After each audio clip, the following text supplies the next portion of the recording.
Most people misunderstand silence because they only recognize the loud forms of pain. They understand anger. They recognize tears. They notice confrontation, accusations, emotional outbursts, the visible reactions that make hurt impossible to ignore. But silence is different. Silence is harder to read because it often carries more emotional intelligence than expression ever could.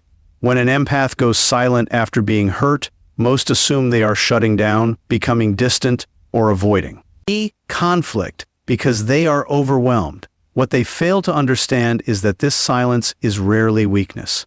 It is often the first and most instinctive form of emotional protection. It is the mind's way of stepping between pain and reaction before damage can spread further. Human beings are naturally wired to respond when emotionally threatened. The nervous system seeks release. That is why most people react impulsively when hurt. They explain too much, lash out, demand answers, or desperately seek reassurance.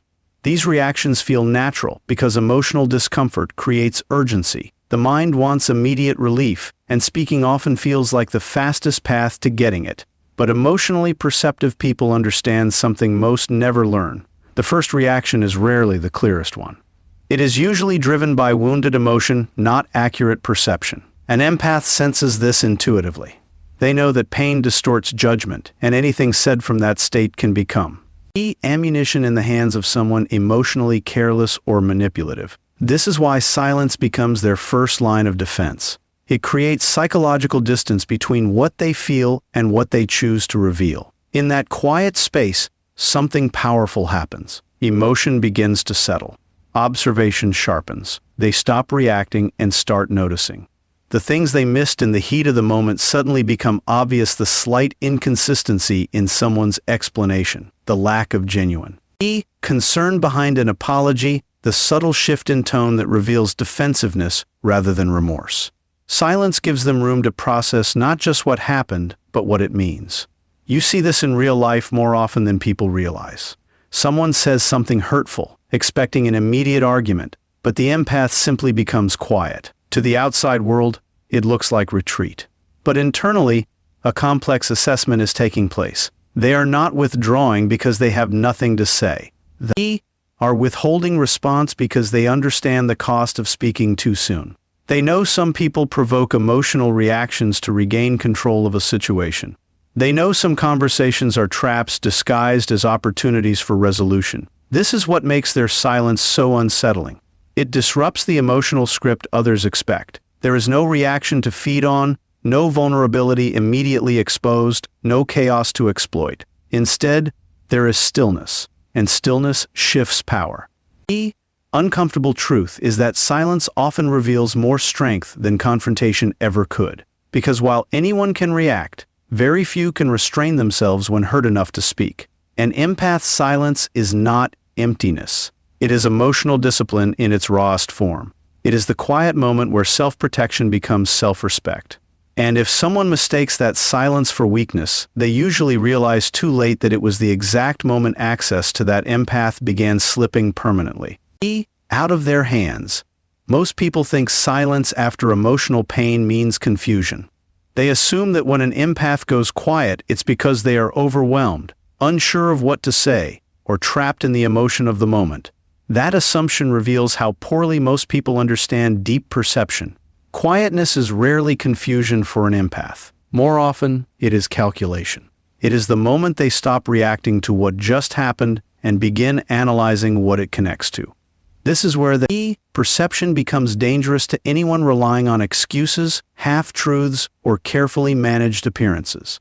Because while most people process hurt as isolated incidents, empaths instinctively search for patterns. They understand something fundamental about human behavior that most never fully grasp. A single action can be misunderstood, but repeated behavior is almost always truth revealing itself.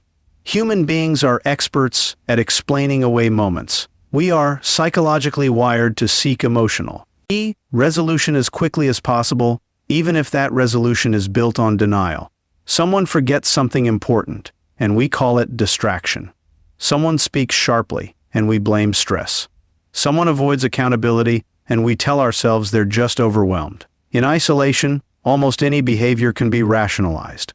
This is how people maintain false narratives about those around them. It feels safer to believe in exceptions than to confront patterns. But an empath's mind works differently. Their silence creates the mental space to compare, connect, and observe repetition. When they go quiet, they are replaying far more than the current event. They are revisiting every similar moment that came before it. They are noticing how this apology sounds strangely familiar to the last one. How this explanation carries the same emotional tone as previous deflections. How this discomfort isn't new, it's simply clearer now. What seems like a pause on the outside is often intense psychological. Processing on the inside. They are gathering emotional data, aligning behavior against memory, and asking one question that changes everything. Is this an exception, or is this who this person really is? This is why their quietness often unsettles people. Most individuals are comfortable defending a single incident because isolated moments can be explained. But patterns are much harder to escape. Patterns expose consistency, and consistency reveals character. A person can fake sincerity once. They can manufacture remorse in a conversation. They can deliver the right words when consequences are close. But sustaining deception across time is nearly impossible. Eventually, behavior repeats itself because people always return to the habits their psychology is built on. You see this in everyday life. A friend who repeatedly dismisses your concerns but always has a polished excuse. A partner who keeps creating emotional distance, then returns with just enough warmth to reset the connection. Most people focus on each individual event. The empath sees the cycle. And once that cycle becomes visible, everything changes. The uncomfortable truth is this. Quietness is often the moment an empath stops listening to explanations and starts trusting evidence. They are no longer evaluating your words. They are studying your behavioral pattern. And once they recognize that pattern clearly enough, there is almost nothing you can say to undo what your repetition has already proven. Because in the end, people can manipulate moments, but patterns always testify against them. Most people are taught to believe that if they just explain themselves clearly enough, long enough, or passionately enough, they can fix almost any misunderstanding. It's one of the deepest psychological illusions we carry. That truth is something people naturally accept once it is spoken well. But real human behavior doesn't work that way. Truth is not always rejected because it is unclear. More often, it is rejected because accepting it would require discomfort, accountability, or change. And this is the moment empaths understand something most people spend years failing to learn. There comes a point when more words stop creating clarity and start feeding resistance. That is the moment they go quiet. When an empath stops talking, it is rarely because they have run out of things to say. In fact, it is often the opposite. They have seen enough, understood enough, and connected enough psychological dots to know exactly what is happening. Their silence is not confusion. It is recognition. They realize that some conversations are not built around understanding at all. They are built around control. Some people ask questions not because they want answers, but because they want openings to defend themselves. Some offer apologies not because they feel remorse, but because they sense distance and want to preserve access. Some continue arguing not because they believe their position is true, but because if they keep talking long enough, they hope exhaustion will look like agreement. This is where emotional intelligence becomes deeply uncomfortable for those who rely on verbal manipulation. Most people reveal themselves through how they respond when confronted with truth. A grounded person listens, reflects, and adjusts. A defensive person redirects, minimizes, or reframes reality to protect themselves. An empath notices this quickly. They notice when every explanation somehow circles back to self-justification. They notice when accountability is constantly replaced with excuses. They notice when someone hears words perfectly well but chooses to distort their meaning because accepting them would force an inconvenient truth into the open. And once that pattern becomes clear, something shifts internally. The empath stops trying to convince. They stop explaining their pain to someone committed to misunderstanding it. They stop translating their reality into softer language just to make it easier for someone else to hear. This silence is not surrender. It is a refusal to waste emotional energy where truth has already been consciously rejected. You see this often in relationships, friendships, even everyday conflict. At first, the empath explains carefully. They choose words with precision. They offer clarity, context, patience. But when every conversation leads back to denial, defensiveness, or emotional deflection, they recognize what most people ignore. Some individuals are not seeking resolution, they are seeking escape from responsibility. This is the hidden truth that changes everything. Words only have power when both people are committed to honesty. Without that, language becomes performance. And an empath eventually sees through performance. The moment they stop talking is the moment they understand that truth does not need endless defense. Reality remains reality whether it is acknowledged or not. And once they reach that level of clarity, their silence becomes devastatingly final because nothing is louder than the quiet withdrawal of someone who has fully accepted that your refusal to understand was never confusion, it was choice. Most people fear silence for a reason they rarely understand. It is not because silence is empty. It is because silence removes the distractions people use to avoid themselves. Human beings are deeply conditioned to seek feedback. We rely on reactions, words, expressions, arguments, reassurance to tell us where we stand. These responses become psychological reference points. They help us measure our impact, adjust our behavior, and most importantly, escape the discomfort of self-examination.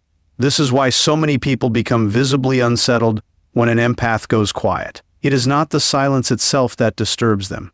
It is what the silence takes away. The noise is gone. The emotional exchange disappears. And suddenly, there is nothing left to focus on except their own behavior. This is one of the most powerful psychological shifts silence can create. When someone reacts with anger, defense, or confrontation, attention immediately moves outward. The conflict becomes about the argument, the words exchanged, the emotional intensity of the moment. This often allows people to avoid the deeper issue entirely. They can focus on how something was said rather than what was actually done. They can criticize tone instead of confronting truth. But silence offers no such escape. Silence strips away the performance. It leaves people alone with their own internal dialogue. And that is where discomfort begins. An empath understands this intuitively. They know that emotional reactions often give people something to push against. Anger can be dismissed as oversensitivity. Pain can be reframed as misunderstanding. Explanation can be twisted into defensiveness. But silence removes all of that. It offers no emotional material to manipulate, no argument to redirect, no immediate reassurance that everything can still be controlled. Instead, it creates psychological space, and in that space, truth gets louder. You see this in real life more often than most notice.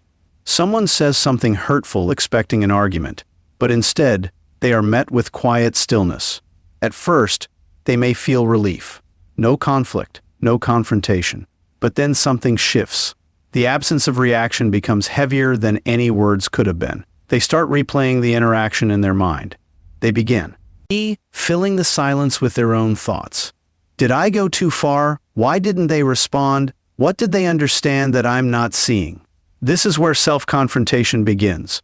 The human mind struggles with unresolved silence because it naturally seeks closure. When closure is withheld, introspection is often forced.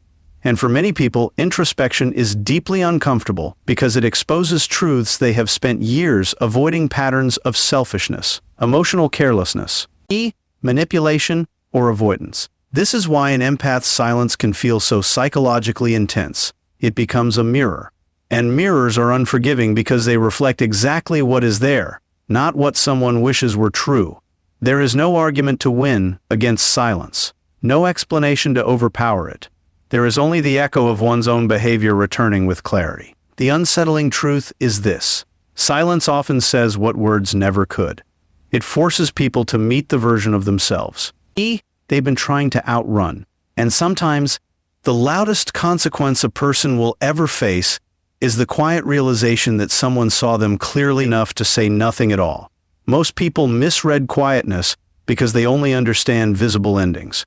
They believe distance begins with dramatic words, obvious conflict, slam doors, final arguments, or clear declarations that something is over.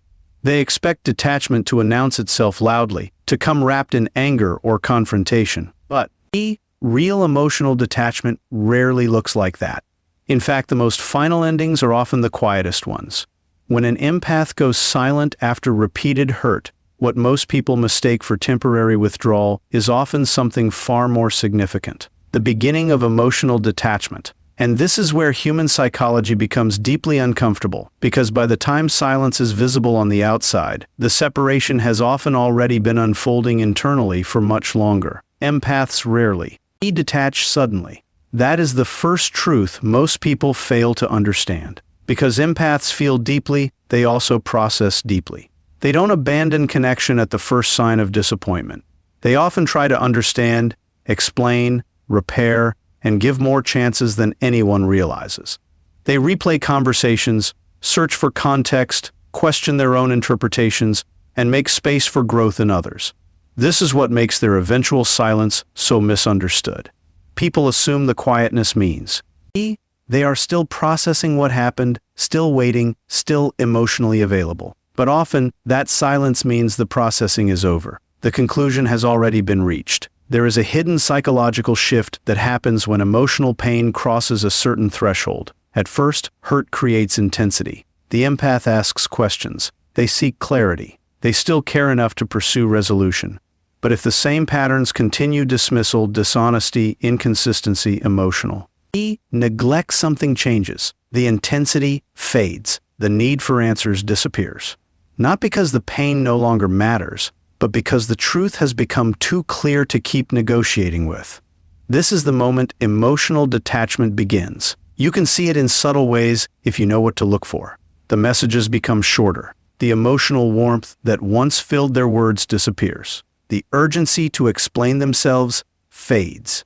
They stop revisiting unresolved issues. They no longer ask for reassurance. Their silence carries a different energy, not confusion, not sadness, but clarity. And this is what often unsettles people most. Because anger still leaves room for repair. Frustration still signals emotional investment. But quiet detachment offers no such comfort.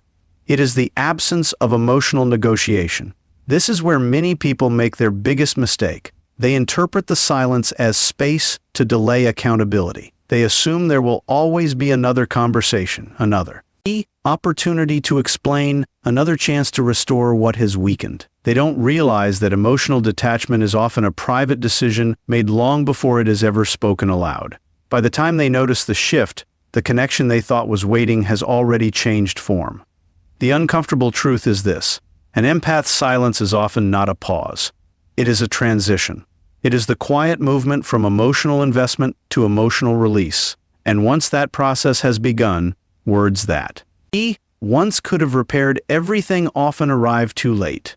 Because nothing is colder than the silence of someone who no longer needs answers from the person who caused the questions. Most people misunderstand silence because they interpret it through the lens of their own psychology. When someone withdraws, they often assume it is a tactic, a way to create guilt, provoke pursuit, or regain attention through absence. This is because many people have learned to use distance as a form of emotional control. They pull away to manipulate reactions, to test loyalty, to create uncertainty they can later resolve on their own terms. So when an empath goes quiet, others often make the same assumption. They believe the silence is punishment. They think it is designed to hurt, to send a message, or to create emotional discomfort as revenge. But this reveals a profound misunderstanding of how emotionally aware people operate. For a mature empath, silence is rarely about controlling someone else. It is about reclaiming control of themselves. There is a hidden truth about emotional sensitivity that most people never fully grasp. To feel deeply is not just to experience connection more intensely, it is also to absorb emotional energy more easily. This means that when an empath remains connected to dishonesty, inconsistency, manipulation, or emotional carelessness, the impact is not always immediate or obvious. It accumulates. It drains focus, disturbs internal balance, and creates a subtle psychological exhaustion that builds over time.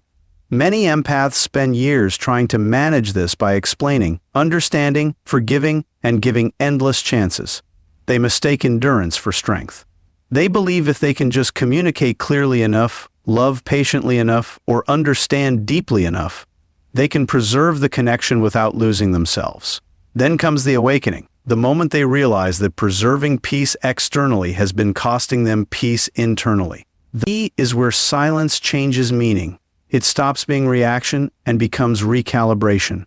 It becomes the conscious decision to withdraw emotional access from what has repeatedly mishandled it, not to cause pain, but to stop creating it within themselves. This is what makes their silence so often misread. It is not dramatic enough to look like revenge. It is too calm, too deliberate. There is no need to announce it, because its purpose is not to create impact on the outside. Its purpose is restoration. On the inside. You see this clearly in real life when someone who once explained everything suddenly says very little. The person who once sought understanding no longer chases clarity. The emotional availability that was once immediate becomes measured and distant. To others, this can feel confusing, even unsettling. They may search for signs of anger or hidden resentment. But what they are often witnessing is something far more powerful than anger: emotional sovereignty. This is what unsettles people most. Anger can be argued with, hurt can be negotiated, emotional reactions still imply access. But quiet self-possession offers no opening. It signals that the empath is no longer trying to win understanding from someone unwilling to give it. The uncomfortable truth is this: silence becomes powerful the moment it is no longer used to influence others and is used instead to protect inner peace. That is when it stops being absence and becomes authority. And when an empath reaches that point, their quietness is not punishment for what was done to them. It is the unmistakable sound of someone finally taking back what should never have been surrendered in the first place. Their power